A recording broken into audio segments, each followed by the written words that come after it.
Globalization has been in action for a while now, and we are now experiencing its effects. But the question is, should it stay, and if yes, do the positive outweigh the negatives? Like everything in the world, there's a downside to globalization, but there are also positives. Let's break it down. Globalization affects both developed and developing countries in many ways. On developed countries, globalization has allowed them to share knowledge and be able to trade with developing countries. Natural resources and manpower is very expensive in developed countries, but in developing countries, it's not as expensive. So developed countries trade knowledge and technology to developing countries to help them improve in turn for manpower and natural resources. This also allowed them to invest in these developing countries so that they may be able to grow and be able to trade more resources, especially to the ones that invest. But not everything is nice. In developed countries, there's a lot of job insecurity due to cheap labor at developing countries, so they outsource the jobs, so it may be cheaper, but this comes at a cost of less jobs in the developed countries. And due to the increase of competition, prices are fluctuating and can almost be unpredictable at times. This fluctuation is bad for companies and services who rely on these prices being stable.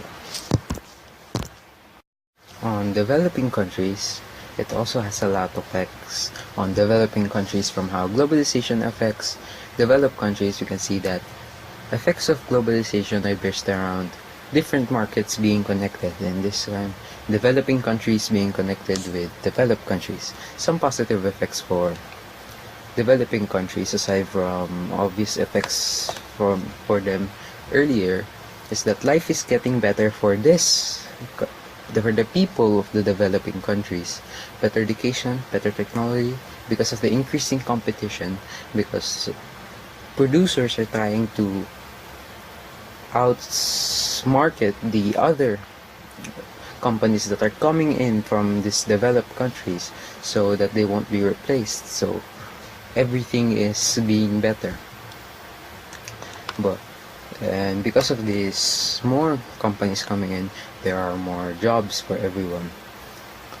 But the negative effects, because of the Western culture is so strong and vibrant, local culture are being expensed so that Western culture can come in because of globalization. Underemployment is also an issue because, for example, a person who studied law and works at a fast food chain, because there are many job opportunities in this fast food chain instead of what he studied for, so he goes to these jobs. But in the end, it's up to you to decide whether the positive effects outweigh the negatives. There are more positive effects than negative in terms of number, but the scale of the problems are bigger than expected. But from what we can see now, it doesn't seem like globalization will be stopped. But for my opinion, it's good, but it's not your opinion. It's up to you to reject globalization or accept.